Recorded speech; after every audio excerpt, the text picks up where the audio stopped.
días, muy buenas tardes en este día frío, helado, achachay en la ciudad de Quito, una lluvia increíble que se está generando en este preciso momento y por supuesto les quiero dar la bienvenida aquí a los Only Panas. Estamos en este momento por TikTok en vivo y por acá les digo, ya nos van a ver la próxima semana. Acá su panel Jorge Javier Aguirre, nuevamente con mi querido Patricio Carrillo que nos acompaña por acá. Gracias por el honor de tenerle acá, Patricio. ¿Qué no hacerte la entrevista cada vez que queremos conversar con usted? No, siempre será para mí el gusto, Jorge Javier, poder compartir con ustedes. Muchas gracias. Y saludar a todos a través de estos medios. Gracias, Patricio. Bueno, ¿cómo ha pasado en estos días? Vemos que han estado entre ruedas de prensa por aquí, estuvieron en la fiscalía. Bueno, han estado bastante ocupados, Patricio. Sí, bastante entretenidos también, mirando cómo los adversarios políticos empiezan a girar en círculos. Desde el inicio han querido obstaculizar la candidatura y ya les hemos vencido. Ahora han presentado un amparo, ahora han presentado unas medidas cautelares, ya han sido negadas. Mañana tenemos el último recurso y esperamos que sigamos con esa victoria, así como el equipo de nuestros amores cuando golea, así estamos. Nosotros también encantados mirando cómo goleamos. ¿Cuál es el equipo de los amores del Patricio Carrillo? Macará, yo soy ambateño y ¿Ya? no hay ambateño Perfecto. hincha de Macará. Bueno, por ahí dice que hay uno, dos, que tres hinchas de la liga, pero ya no podemos hacer nada con eso. Bueno, no sé. Ahí sí, a cada uno. En los ambateños, Macará. Y ahora estamos contentos porque acabamos de subir nuevamente a la Serie A. Ya, lo dicho, ya está muy bien claro. A ver, Patricio, aclaremos un poco esto que está pasando, que ha sucedido con estas acciones de protección que ha presentado la Revolución Ciudadana.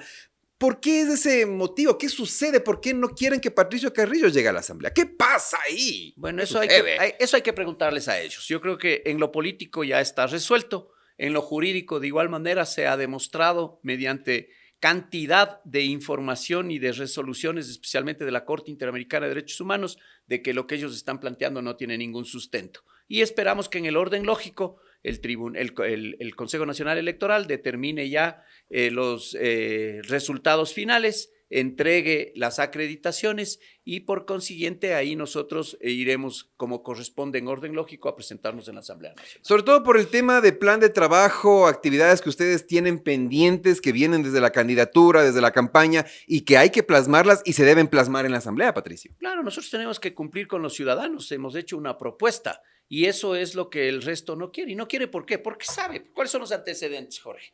¿Cuáles son los antecedentes para que no le quieran ver a Patricio Carrillo en la política?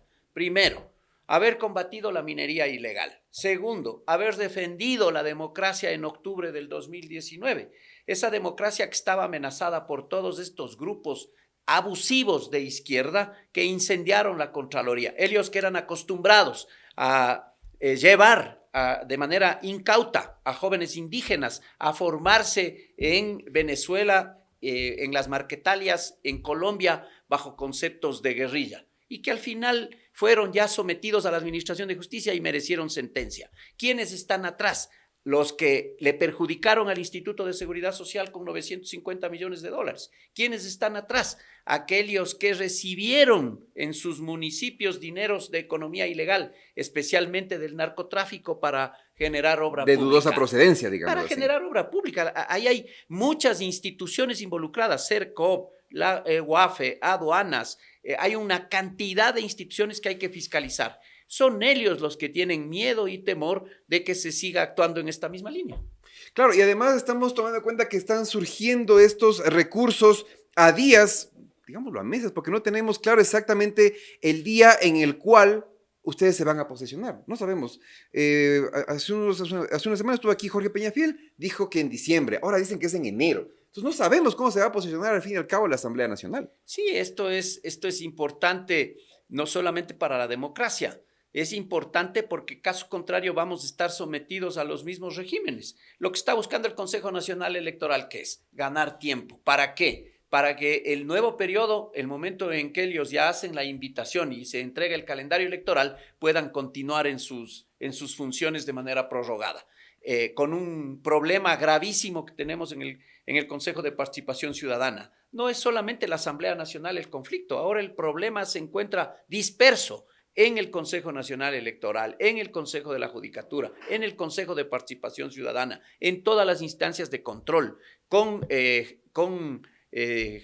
autoridades prolongadas. Todo este tema es el que hay que corregir y en términos fundamentalmente de tiempo, la estrategia de ellos es ganar, aplazar para que puedan continuar en funciones. Porque ahorita está el tema en discusión del CNE, que ya deberían darse las elecciones o el cambio de autoridades para el siguiente año, pero ahora se van a extender más tiempo. ¿Por qué? ¿Qué sucede dentro del CNE o cuáles son las intenciones, a su criterio, Patricio, para que eso esté pasando ahí? Bueno, lo que están es con una estrategia para crear la mayoría. Quieren coexistir con la ilegalidad, creando una supervivencia de ellos en el Consejo Nacional Electoral a través de favorecer a partidos políticos como el de la Revolución Ciudadana. Por eso se vuelve a llamar a elecciones en el exterior, con la finalidad de que puedan construir ahí la mayoría simple que genere todas estas lógicas. Pero también en el Consejo de Participación Ciudadana, pues, si el Consejo de Participación Ciudadana lo que tiene es apuro para ratificar en las funciones y nombrar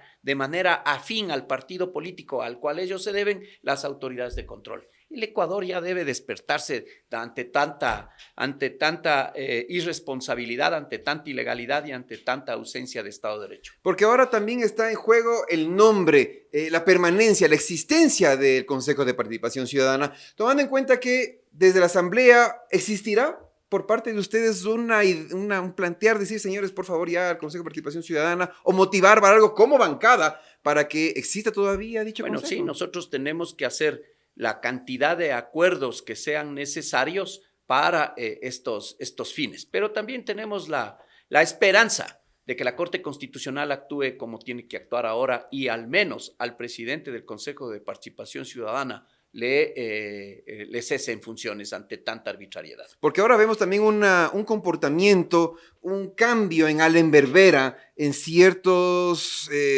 aspectos que estaban marcándose en Participación Ciudadana, sobre todo analizar los trabajos del transitorio, que por ahí fue el tema que Pero ¿cuáles son despertó.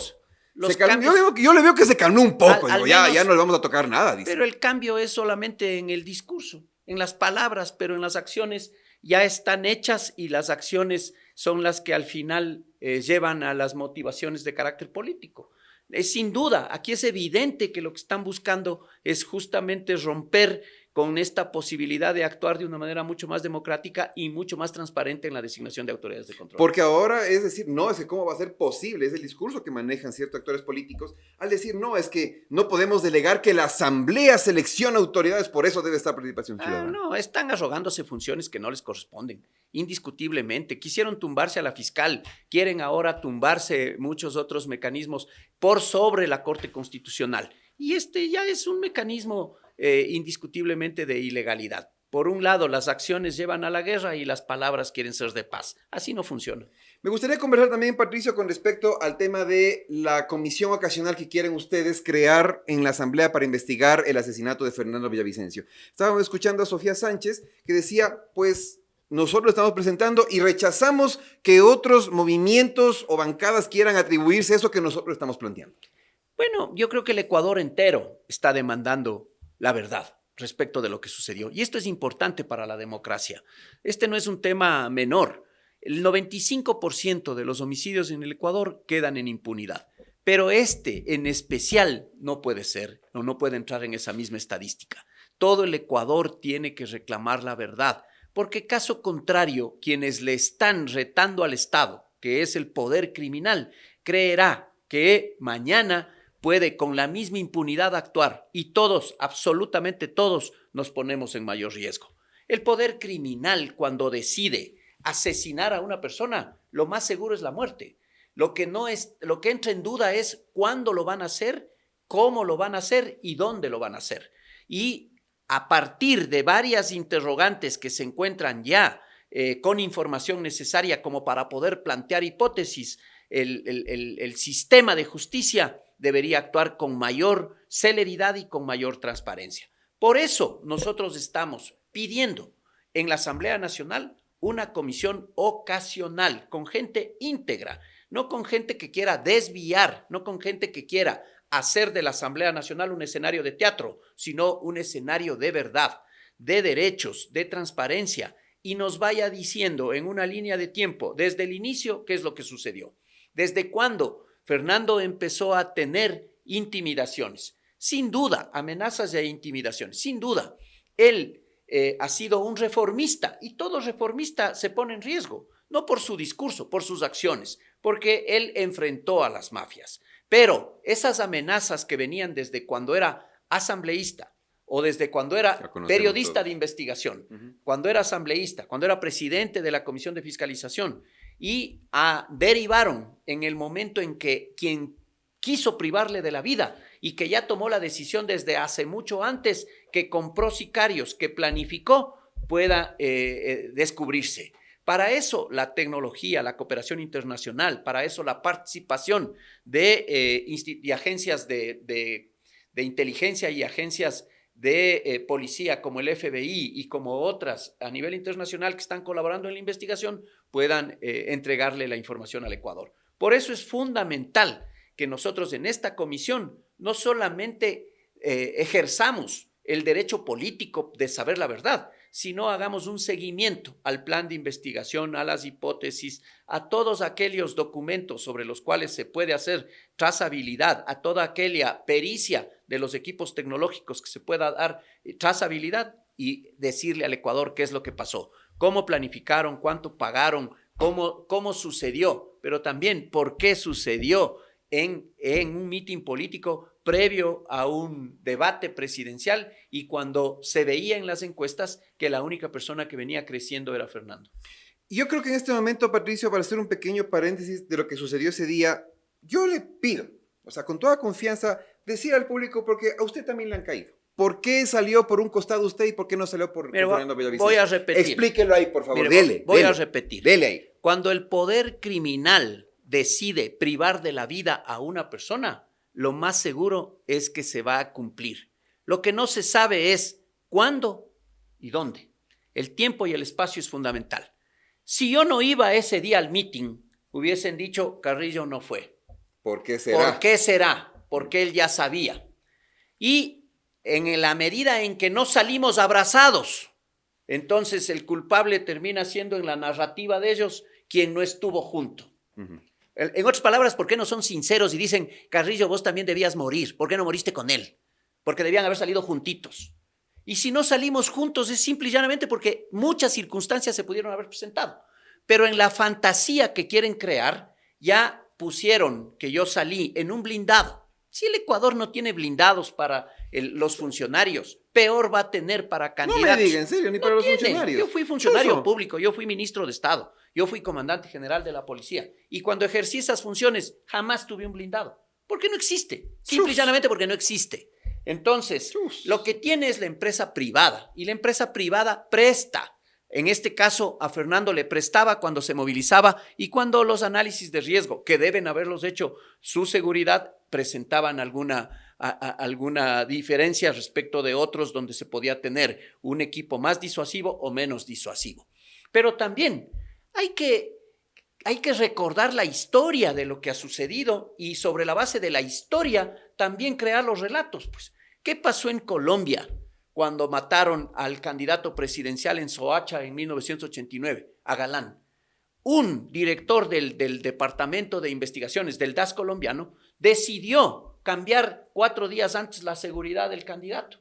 Y él pagó 12 años de prisión porque decían que tenía la información y que él cambió la seguridad de Fernando Villavicencio. En resumen, dirían, él fue. En resumen, él fue. Siempre van a tratar de buscar nuevos objetivos. Aquí lo que se necesita es descubrir la verdad. Aquí no necesitamos especulaciones, necesitamos transparencia. Aquí no necesitamos que maten a más personas, necesitamos confesiones y necesitamos versiones de todos aquellos a quienes Fernando Villavicencio en vida les dijo, ustedes quieren matarme. Claro, y además lo que mencionaba también es las amenazas venían, como estaba en la asamblea, los pedidos de juicio, enjuiciamiento, etcétera, y muchas veces de censura. Y eso la gente dice, oye, por ahí puede ser, ¿ah? Por ahí está la movida. Pero por ahí nos preguntamos también, ¿por qué sucedió 48 horas después de que él presenta una denuncia en la fiscalía? ¿Por qué sucedió cuando él en el debate 48 horas después del asesinato iba a presentar denuncias contra otros políticos? ¿Por qué sucedió justamente cuando él presenta pruebas respecto de cómo los dineros ilegales del narcotráfico participaron en la campaña del presidente de Colombia y a través de su hijo y una sobrina o una pariente de algún familiar, traía dineros también para la campaña acá y se presentaba como candidata por la circunscripción de América Latina. Raiza Bulgarín. ¿Por qué no? ¿Por qué sucedió justamente cuando él presenta denuncias en la Administración de Justicia respecto de los contratos petroleros? Ahí hay mucho patrón de conducta, ahí hay mucha evidencia, ahí hay mucha información sobre la cual se puede construir no solamente hipótesis, sino teorías del caso para determinar quiénes están atrás. El 9 de octubre ya se cumple el tiempo y hay que empezar el llamamiento a juicio a los 13, pero los 13 están acogidos al silencio. Ojalá la policía, ojalá la fiscalía, ojalá las pericias ya nos puedan determinar el nivel de participación que tuvo cada uno de estos sicarios y cada uno de estos criminales en el asesinato de Fernando Villavicencio. Claro, 90 días dura la instrucción fiscal y por ende las personas en el Ecuador entero quieren saber la verdad, lo que mencionábamos también, ustedes decían en la rueda de prensa en los exteriores de la fiscalía el día de ayer. Vemos también que existe el apoyo de la bancada hacia la familia de Fernando, en especial a sus hijas. Lo aclararon ayer. Bueno, yo creo que el Ecuador entero tiene solidaridad. O sea, los únicos que no se han solidarizado son aquellos que al siguiente día de que fallece Fernando Villavicencio sacan un video ya sin él y únicamente con los 4 candidatos. Los que no se solidarizaron son aquellos que presentan de manera forjada y desde México un video en el cual supuesta organización criminal quiere relacionarle a la víctima con algún tipo de participación en algún tema oscuro, especialmente de narcotráfico.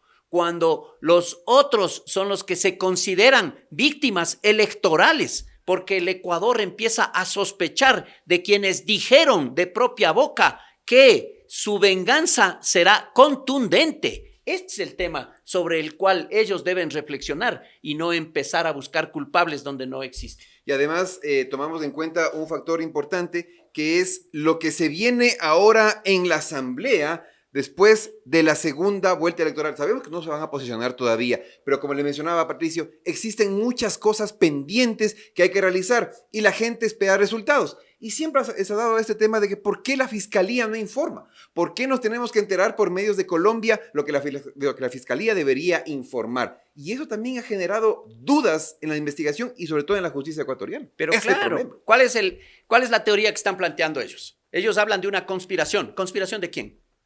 Uno puede conspirar solito, tiene que conspirar todo un sistema, pues conspiró el sistema de justicia, conspiró el sistema de inteligencia, conspiraron instituciones como la Policía Nacional. Ok, estas instituciones son las que tienen que en transparencia entregar la información. La policía ya entregó el informe administrativo para conocer si existieron negligencias o no negligencias ese día de servicio.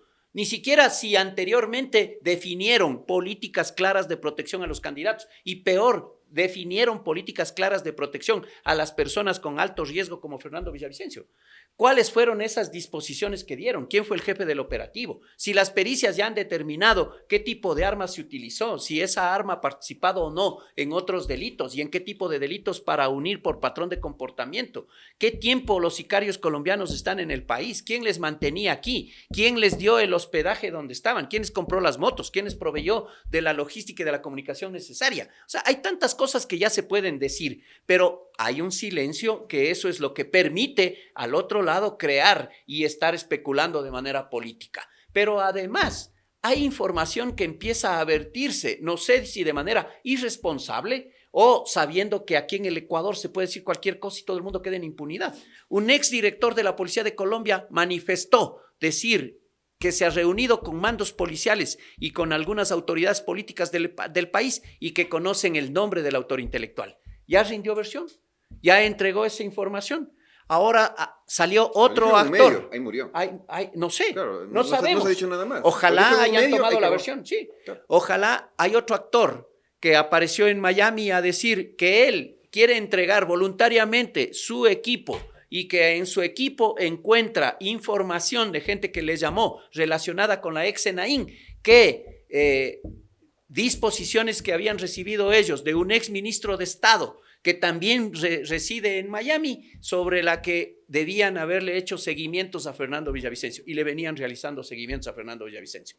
No puede esto seguir en el aire. Es hora de que toda esa información acumulada sirva para la construcción de la teoría del caso e ir identificando a los autores intelectuales. Sobre todo porque lo dijo en un inicio en las ruedas de prensa, la Revolución Ciudadana fueron los primeros que presentaron esta petición en Fiscalía para que se agilice el proceso de investigación de Fernando Villavicencio. Bueno, eso es mentira. Hicieron énfasis, ¿no? Fuimos los primeros. No, eso es mentira. Nosotros hemos sido los primeros y hemos sido los que estamos atrás. Nosotros hemos sido los primeros en ir a rendir la versión en Fiscalía, cuando nos han pedido y nos han convocado. Nosotros hemos estado con la familia desde el primer momento y la familia lo sabe. Nosotros hemos estado, además de eso, exigiendo algunas medidas y alguna información que es importante que ya se le entregue a la sociedad ecuatoriana. ¿Cómo no podemos hacer una reconstrucción de los hechos en 3D para saber trayectoria, ubicación del sicario, todo lo que pudo haber, todo lo que ya se puede recoger de la información que está disponible y que está en las redes sociales? Claro, sobre todo saber, porque una de las preguntas que la gente dice, ¿por qué falló el anillo de seguridad y por qué descuidaron una ventana ahí? Eso sí nos tiene que decir la policía. Se hablaba de que no existía chofer. Ahora se conoce que sí, el chofer estuvo inclusive herido y fue el que reaccionó frente al sicario. Que no había una persona que le proteja en el costado de la ventana por donde entró el disparo, ya existe. La autopsia ya se realizó para que descarten esa posibilidad también que decían que Fernando salió escopolaminado de la reunión. Y tantas historias que van creando con fines de distracción. Eso no había escuchado, que había salido escopolaminado. No, que salía con una botella en la mano y que seguramente tenía algo en su cuerpo. Pero ya todos los pericias y los exámenes tienen que haberse entregado y debe estar en Fiscalía reposando el protocolo de autopsia. Sí, porque recientemente Fiscalía pidió la versión ampliada del grupo de policías que había estado ese día con Fernando Villavicencio. El abogado estuvo ahí. Y pues por supuesto también se dio, como les mencionaba, aquí en la Fiscalía Provincial. Patricio, ya para ir finalizando un poco más, nuevamente agradecerle que haya estado acá con nosotros, es el mensaje que usted puede dar a las personas, a sus votantes y ahora mandantes, y por supuesto, ¿no? En este caso, que recuperar un poco la fe en la Asamblea. Con la Asamblea que 1 año y medio es corto el tiempo para las cosas que se tiene que hacer. Bueno, nosotros tenemos que cumplir con las promesas que hemos hecho y agradecemos a ese 1.707.000 votantes que tuvo la lista 25 presidida por Patricio Carrillo. No hicimos promesas, hicimos propuestas, pero esas propuestas las vamos a trabajar en estos 14 meses en la Asamblea Nacional para sacarlas adelante. El Ecuador, más allá de los conflictos personales, necesita llegar a acuerdos, un acuerdo de seguridad, un acuerdo de reforma para dinamizar la economía, un acuerdo de reforma de salud, un acuerdo de reforma de educación. Pero no lo podemos lograr si no es garantizando también estabilidad y gobernabilidad. El resto de fuerzas políticas deben tener el mismo compromiso con el Ecuador. El problema es que cuando ellos ganan, son los únicos que creen que pueden exigir democracia. Y cuando pierden, son los llamados a permanecer en una oposición ciega, no en una oposición responsable, no en una oposición para salir adelante. Y decirles también que aquí existe un grupo de asambleístas que no es legado de Fernando Villavicencio. Nos hemos unido en función de una causa, que es la lucha contra la mafia y la lucha contra la corrupción.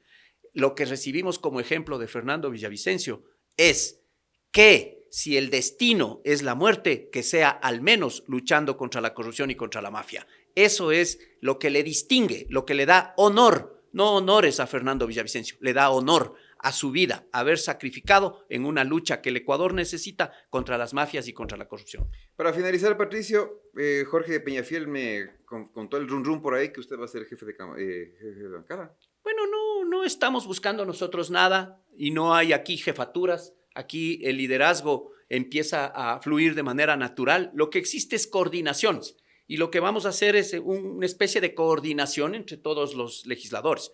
Cada legislador tiene no solamente un compromiso con sus votantes, cada legislador tiene también propuestas de carácter territorial y tiene que cumplirlas. Nosotros vamos en esa coordinación a buscar que se vayan logrando todos y cada uno pueda entregar a aquellos ciudadanos lo que les ofreció en campaña. En ese sentido, nosotros estaremos al frente, nosotros vamos a hacer la coordinación y vamos a estar conversando con todos los actores sociales que quieran en esta apertura sacar adelante el país. Gracias, Patricio, que nos acompaña acá en los Only Panas. Como siempre, bienvenido. Hemos de conversar, ya cuando se posesionen, le hemos de caer a la asamblea. Pero claro, para ver ahí, conversar un poquito más. Y le pregunto quién es jefe de bancada para ver a quién me dirijo. Decir, vea, presénteme al resto de asambleístas porque no les conocemos. No, personalmente, yo ese día...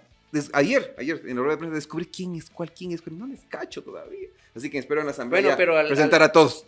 Al general Carrillo sí le identifico. Pero por supuesto es el único que nos saluda así bien chévere en las ruedas de prensa. ¿Cómo no le vamos a ubicar? Muy bien, y así mismo cuando ya tengamos la oficina ahí, les vamos a brindar un cafecito, no solo aquí que no nos tienen secos. ¡Qué barbaridad, Patricia! Que me hace caer la cara de vergüenza, por Dios. Gracias, Patricia, nuevamente y siempre bienvenido aquí a los Only Panas. Gracias. Gracias, amigos. Será hasta una próxima oportunidad. Recuerden que llegamos gracias al auspicio de Parque Digital. Nos estamos viendo, amigos. ¡Chau!